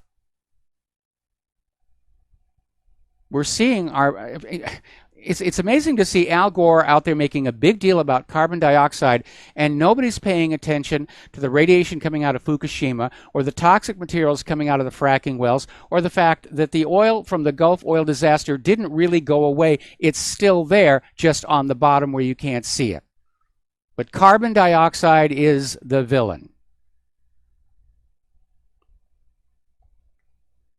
So let's look at all the illnesses we're dealing with. There's the Aussie flu, the Japanese flu, the French flu. CDC says there are other strains that are getting ready to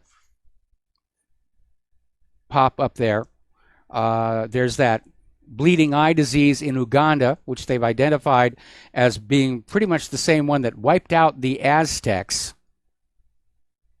And apparently in North America, deer are starting to die from a disease that attacks their nervous system, gradually destroying it.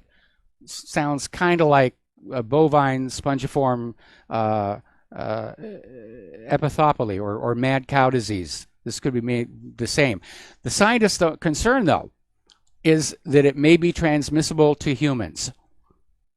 You know, that might explain another story that we had down here. Apparently, some liberals took that same cognitive test as Donald Trump. Remember, he scored 100%, and these liberal reporters took the same test and they failed. I think they have been eating the king's deer. Okay. I'm looking at the headlines that are just coming in. You have to... Debbie Wasserman Schultz is another one eating the king's deer here. Apparently she was on CNN, and she actually came out with a statement that the Democrats shut down the government for momentum. She said this yesterday. This ranks on a par with we have to vote it through before we can see what's in it. We shut down the government for momentum. Even the CNN host couldn't let her get away with that.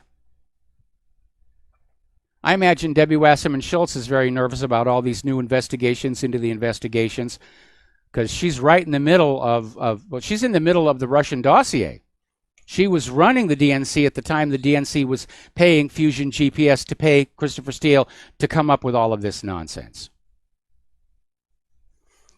Anyway, I need some phone calls here to finish out the hour. 800-313-9443. Now, Catherine Herridge is out there saying that newly disclosed text messages from Peter Strzok prove that James Comey and Loretta Lynch lied to Congress.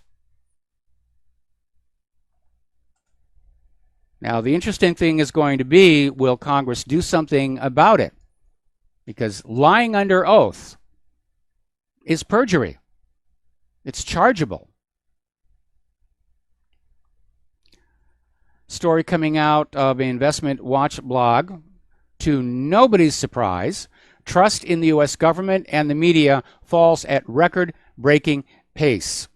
Apparently, the Edelman Foundation's annual report basically indicates the largest ever single-year drop in trust among Americans for those institutions. Apparently, the FBI Secret Society is #1 on Twitter. It's trending up there. Let's see. I thought somebody had sent me the information on the plugin for the to block the internationalized sites here. The lady who was the inspiration for the Rosie the Riveter poster apparently passed away. She was 96 years old. And again, let's talk about this immigration thing. This is building up to be an actual conflict in the streets. And apparently the DACA recipients, who are still wondering what's going to happen to them, tried to have a protest by blocking the entrance to Disneyland. And apparently Disney security basically gave them what for. But what it comes down to is this. There's only so much in this country in terms of available food, available water, available infrastructure. You can't just keep pouring more and more people into a location if you're not expanding the infrastructure. We're actually going through that a little bit here in Hawaii. Now, our population growth peaked last year. It's actually going back down now. But our roads have not been widened to handle the increased traffic. When Claire and I first moved here, it was reasonable drive anywhere you wanted to go on the island, very pleasant. Now it's constant gridlock and traffic jams, and the Department of Transportation has said officially, Hawaii has the worst roads in the country. Now, obviously, they're hoping that when the light rail is finished at some far-off point in the future, that more and more people will be persuaded to leave their cars and use the light rail system. I don't know if that's really going to happen. The light rail system basically supports tourism venues, and we don't live in tourism venues, and it links Honolulu with Kapolei, which was set up to try and ease some of the population density and burden of Honolulu. But it's been a very long drive out on the H1. Again, the H1 wasn't expanded. The traffic congestion got worse. They added the zipper lane, which is kind of a weird thing to see. The center barricade actually slides back and forth. So during the morning, the townbound lanes have an extra lane. During the afternoon, the outbound lanes have the extra lane here. Apparently, MSNBC's Joy Reid was interviewing Evan Siegfried, who's a never-Trumper, and he used the term illegal alien, and she scolds him. Now, it's a perfectly acceptable word. Now, the pro-immigration people want you to use undocumented worker because that sounds gentler. They don't want to get the word illegal in there. They're simply undocumented. No, they're an illegal alien. The instant they set foot across that border, they are committing a crime. Apparently, another person over at MSNBC said President Trump is an enemy to non-white people in America. That's funny. Yesterday they were claiming he was an anti-Irish bigot. No wonder. Trust in the media is plummeting. Okay, we actually have a caller, Dennis in Indiana. Aloha. Welcome to the show. What's on your mind? Aloha, Mike. I was just thinking, wouldn't it be neat if Donald Trump would just let Jeff Sessions go and let Judge Janine Pirro be the Attorney General or the Department of Justice ahead of that and get some things done, and maybe that would work out that way. I would love for Sessions to be fired because I don't think, he's going after the marijuana users, but he's not going after the deep state. I'd like to see Larry Klayman in there, or Tom Fitton, or Alan Fabish as Attorney General. Mm-hmm. Yeah, see, I'm not familiar with all those names, but, I know I listen to this station quite a bit, and then when I'm able to, I do watch Fox News, and I do like Saturday night listening to Janine Pirro, and Handy. So, well, basically, the names I named all go back to Judicial Watch. Judicial Watch was founded by Larry Klayman. He has now left and founded a new called Freedom Watch. Down in Florida, I think it is. And Tom Fitton has taken over as the head of Judicial Watch. Alan Fabish used to work with Larry Klayman at Judicial Watch. We became friends over the Vince Foster affair. Alan Fabish is the guy who took the Freedom of Information Act lawsuit for the crime scene photos all the way to the Supreme Court, and the Supreme Court ruled against releasing the crime scene photos, saying that dead people have a right to privacy. Now, at issue was the paperwork that surfaced indicating there was a second gunshot wound to Vincent Foster's body, which would obviously totally undermine the claim that he killed himself, although there was a lot of other stuff that undermined it. The gun had been wiped clean, and I'm pretty sure it wasn't Vince Foster who was wiping it clean after it was used. Yeah. Why would he? I mean, why would he? Anyway, No, he wouldn't be able to, because after the gun was used, he was dead. Right, he would be able Okay. to. Right. And that's why I say, why would he? They knew what he did. That's what he did. And then they call in the FBI to basically do what the FBI apparently does: distorts the evidence, covers things up. What really first caught my eye was the silver black gun issue, where the original Robert Fisk report on the death of Vince Foster said that Lisa Foster had identified the gun found with the body. And she was actually shown a completely different gun by the FBI. Dennis, we got to take a break for commercials. Yeah. We'll be right back after these few words. 800-313-9443. Aloha, America. Welcome back to the show here. Breaking news just coming on in. Apparently, FBI Director Christopher Wray's chief of staff, who was also chief of staff for former director James Comey, is leaving the FBI. This may have been what was actually behind that earlier thing about the FBI director threatening to quit if McGabe was removed. But it turns out it's James Rybicki, and he's been under increased scrutiny from GOP lawmakers, and he's decided that he's going to leave to take up an opportunity in the private sector. Now, this sounds to me like he wants to get away from the rising heat. So, coming out of the investigation of the investigation. Because obviously, as the chief of staff, he was right there in the heart, saw everything Comey was doing in terms of getting ready to exonerate Hillary Clinton, do a get out of jail free card. And there we go. Now, so he may be saying, with all the investigations cranking up and looking to turn real, he may have decided he wants to get on out. And we may see more of these in the future. Okay. All right, so we did, all right. Just having words with my control room technician. Okay, now, breaking financial news. Apparently, Michigan and New Jersey are filing bills to establish state public banks. Now, this is following the North Dakota model, where North Dakota basically set up a bank whose job it is not to necessarily make huge amounts of money out of the population, but to simply pool together available money and make it available for needed projects, business investment, infrastructure projects. It worked very well in North Dakota. A lot of people are saying state private banks or state public banks are the way to go. They are not predatory like private central banks.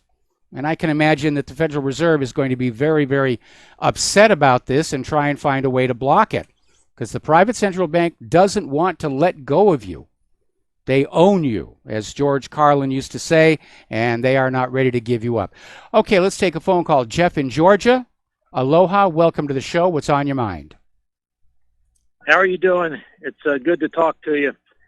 I'd called Rick Adams on Saturday, and we were talking some Kennedy, but the banking system, this fraudulent fractional banking system, is why we have an oligarchy ruling over us today. And I'm puzzled why people that have voices like you, like Rick, and like others cannot get together and do something to overthrow this system.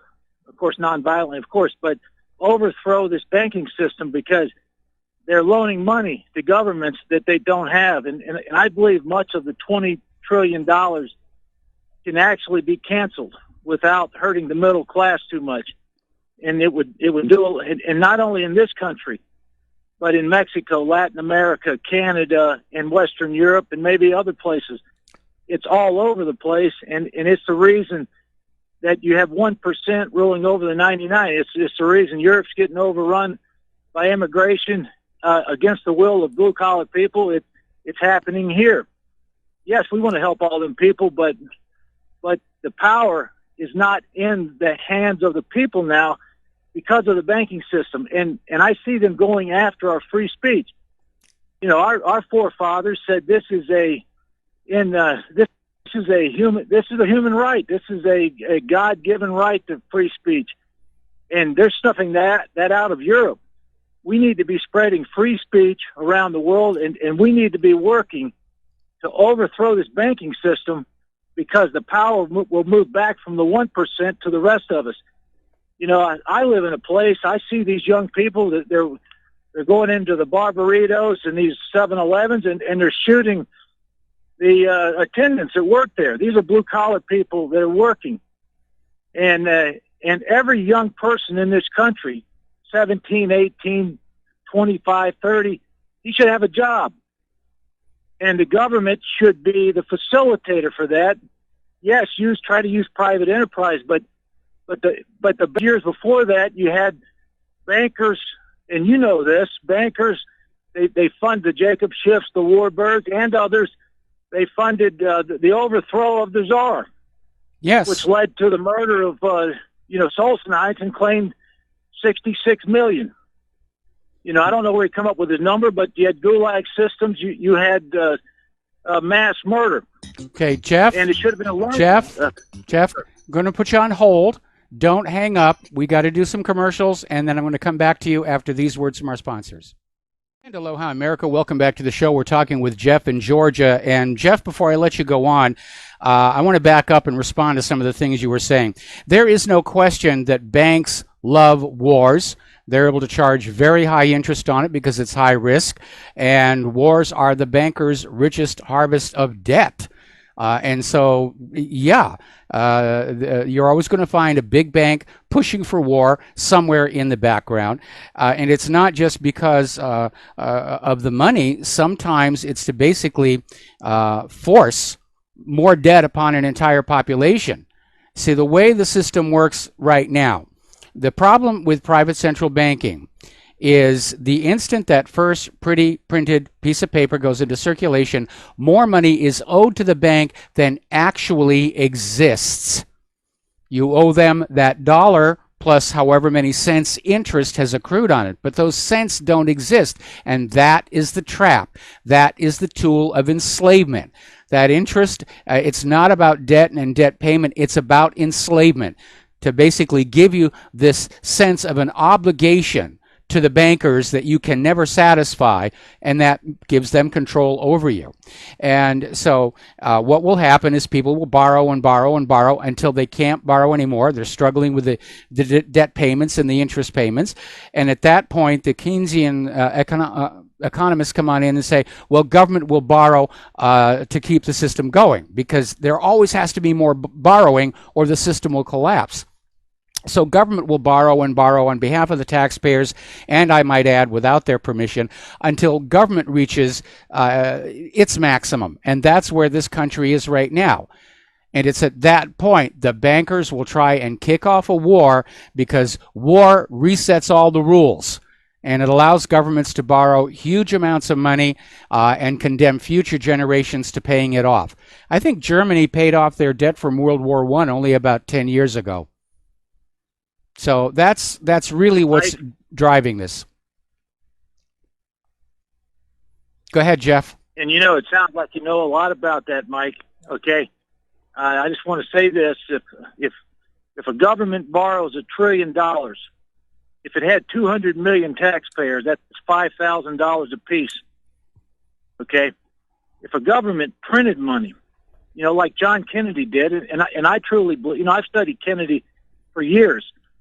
And I know full well that John Kennedy was killed in a coup d'etat, and I know he was killed by a Jewish cartel. He was killed by WASP, and I'm ashamed I'm a WASP. But he was killed by WASP in Dallas, in D.C., in New Orleans that were part of that. There was Cubans, there was mafia, but the Jewish cartel was behind it all. It started with the it started with Dimona, but there could have been a banking side of it too, because there was. Jeff, comment here. Okay, I know that TV and movies and history in school try and make it look like there's just one cause for events that happen, but that's not the real world. Generally, wars are started and assassinations happen because there is a group of entities who all have their own particular agenda, but their solution overlaps on the war or the assassination, and that's when it happens. Kennedy had angered a lot of people. Israel was angry with him because he was trying to block them from getting nuclear weapons. The Texas billionaires were angry with him over the oil depletion allowance. The CIA was angry with him over the Bay of Pigs and his threat to shatter the CIA. You had Richard Nixon, who was looking at a 24-year Kennedy dynasty in the White House before he could even think about running again. And the Federal Reserve was angry with Kennedy over his executive order that issued the United States notes. And organized crime was angry with Kennedy because they'd helped him steal the election, and then he turned around and made his brother attorney general and sicked him on the mafia. Well, I was a kid when Kennedy was shot. You know, I barely remember the funeral, but you know, in 1969 we walked on the moon. John Kennedy had vision, and I've lived long enough. There has not been a president like him. You know, irregardless of his affairs, he was the best president in my lifetime by far. He was not a puppet to the puppet masters. His father taught him well, and his father, I think, was a great man. His father tried to prevent a war. His father was the ambassador to the court of St. James, and he was right there in the epicenter with Chamberlain. And Chamberlain said, and Joe Kennedy said, to James Forrestal, you may know this, that when Forrestal asked him what happened over there when you were there, and he said Chamberlain said that Roosevelt and the Jews have forced England and France into war, and Kennedy even blamed part of it on William, on the ambassador to France. Okay, but John Kennedy had two strikes against him because of his father when he entered the White House. But the same oligarchy is ruling us today that covered up the Kennedy coup d'etat. And I tell you, I can't stand for it. Well, I'll tell you this. I mean, there's bring down the banking system. We have to push free speech, and we have to employ millions of these youth, because you know we walked on the moon when I was a kid. I mean, it's really, really terrible to see what our country may become. We're definitely a nation in decline. There's no question about it. All right, Jeff, I'm going to let you go. I'm going to let you go. Thank you very much for the phone call. We got to move on here. And I would like to see the Federal Reserve go away. As long as they are generous donors to candidates for elected office. I don't think that's going to happen, because your average politician is going to sell their own mother for $1. I would like to see full employment for young people. But again, this nation as a whole has walked away from manufacturing that generates jobs. Agriculture has become automated, so those jobs aren't around anymore. And nobody wants to buy our GMO produce anyway, so even those companies are in trouble. All right, let's go ahead and take another phone call from Sherry in Texas. Aloha, Sherry. Welcome to the show. What's on your mind today? Sherry, here you are. There you are. Can you hear me? I hear you now. Yes, I'm here. Okay. Well, your show kind of comes in and out for me, but your producer was nice enough to let me on so I could hear the rest of your show and not have it interrupted. These are challenging times. The thing is, I think that a lot of seniors can be helped by the youth that needs work. And I have someone working for me now who's driving me around. Her husband owns a cab company, and we've made this arrangement, and I've checked with my CPA, and it's all okay. She's getting extra money. I'm getting a ride because I gave my daughter has my car. You know, these things can work. If the youth will put there's a lot of good young people out there who are smart and need a break. And there's a lot of work that seniors need. And I was lucky enough to lock into one of these things. And about cars, is it against the law, would you say, this sounds stupid, but for a company to make a low-tech car for those who don't want all the bells and whistles and to be tracked every No, it's every not mile? against the law. No, it's not against the law, as long as it meets all the safety requirements. For being on the road, you can do it. And there are companies that make cars like that, the street legal dune buggies, and it's not very practical. But I definitely, as Claire and I talk about getting a newer car, we don't want Wi-Fi, we don't want Bluetooth. All I want's a backup camera. That's a nice to have, but I don't want a bunch of distractions all over that dashboard where you're having to figure out, what's going on. I don't even want traction control. When we lost the Xterra and before we got the Honda, we had to rent a few cars, and I got to try them with the traction control because it always defaults to on. It gives me a weird feeling, like the car isn't exactly going where I thought I'd pointed it. The only one that really worked was this pickup truck. I think it was called a Canyon, and I actually liked that one. Yeah. Well, I think there's, the more we can force the system to rethink their stance, which they are in other areas, the more of us, there's more of us than them, and the more that we can succeed, I think. And I'm glad to hear that that's a possibility, because some smart car company will come up with something that will cater to what the people really want and what they think is fair for them and doesn't violate their rights and their freedom, and they will take off like a rocket. I mean, as long as we keep it legal. If I go into Walmart and they won't take my credit card, or they won't take, well, I don't have a credit card. If they won't take my check or they won't take my cash, I'll walk out. I wasn't able to get a Visa, I think, at one of the stores because you have to have put it on a credit card or something. So I went and got it at somewhere else. And as long as there is a somewhere else, they'll cave, because there's really more of us than them. Well, see, the problem is with automotive development, at least. First of all, if the government says put a tracking device in it, there'll be a tracking device in it, and you won't have any choice about that.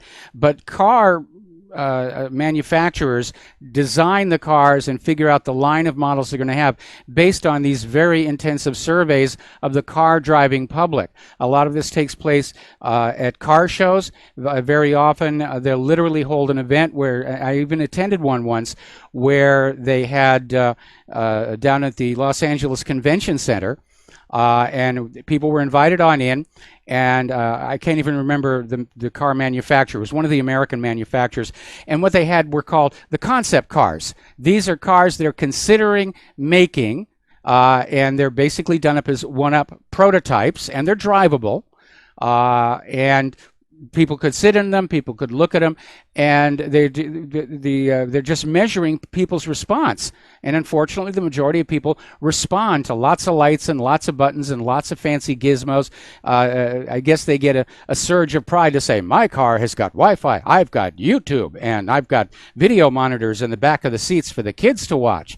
And it's tied in with the ego and tied in with the image. But believe me, when you get to my age and you're struggling to keep all that stuff running, it becomes a lot less attractive. If you have one of those touchscreen computers that are running your car, everything goes through there. If that fails, the car stops. And I think it's like a minimum of $500 to replace that. So I want a car that's going to keep on running even if some of the small bits and pieces don't work anymore, which is the case with our car. The air conditioning stopped working and so forth. But to me, simple is better. I think we've allowed all of our technology, cars, computers, everything, to just become incredibly decadent. Anyway, Sherry, I'm going to let you go. We got another caller waiting very patiently on the phone. So thank you for the phone call. We're going to switch over to Fred in Iowa. Fred, thank you for waiting so patiently. What's on your mind? Mike, when Jeff was talking, giving his speech, and then he covered a lot of ground, and then you covered all the factions that were involved. You left out one.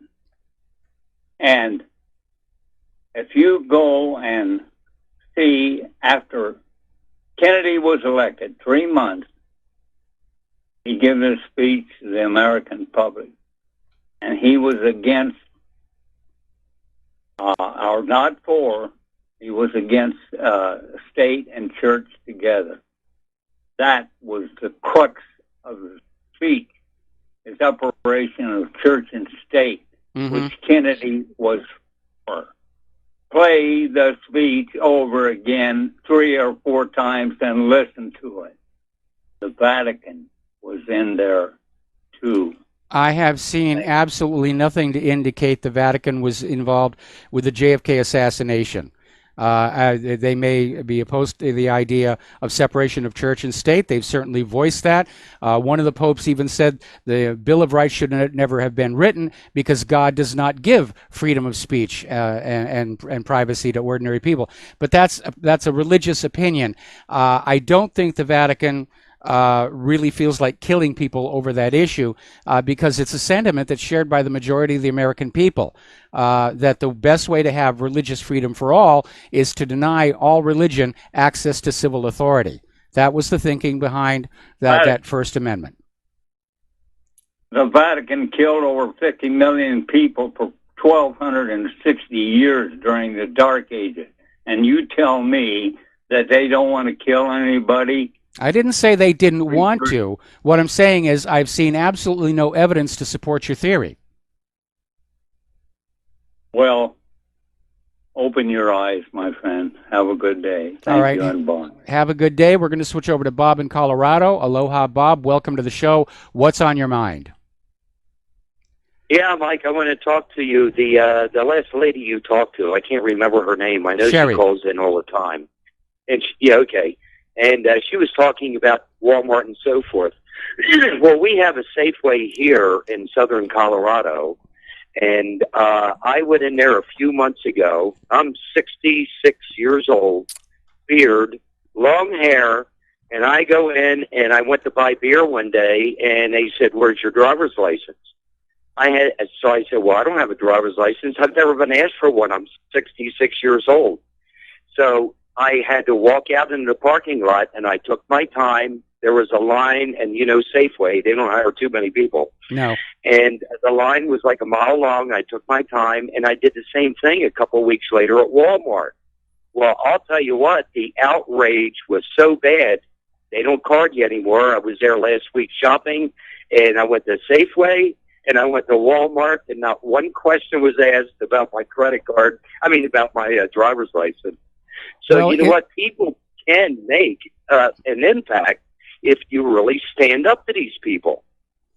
Well, it was a stupid thing to do anyway. Our Safeway, they're still asking for your birth date, and they have to actually enter it into the terminal there. And I don't know why. I have no idea. But yeah, the first time they did that to us, and they said, "We need to know your age." And I said, "I'm 12 years old. I look like this because I grew up next to a nuclear reactor." And everybody around me was laughing their heads off because they just know how stupid this policy of carding people who are obviously in their sunset years really is. But as of the last time I bought alcohol at Safeway, which was, 15 minutes ago, they were still asking me for my birthday.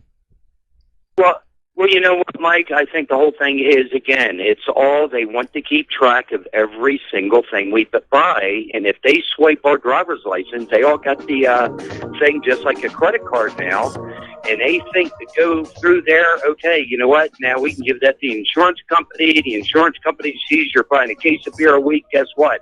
You're flagged. Anyway, I had to bring that up. I thought it was so funny when she was talking about that. But all right, I got to let you go. We got a commercial break. And aloha, America. Welcome back to the show here. Last segment of our program today.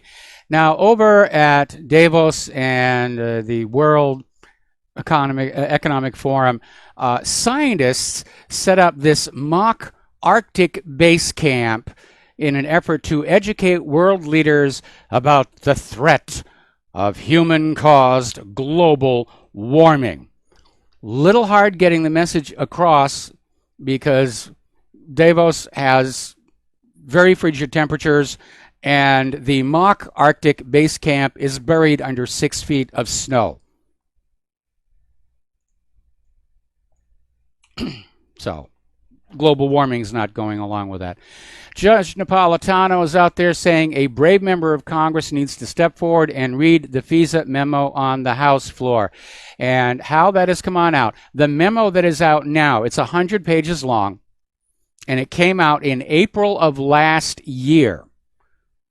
So we're not talking about the 4-page memo that Congress is still screaming about. And at some point, this memo does need to come on out.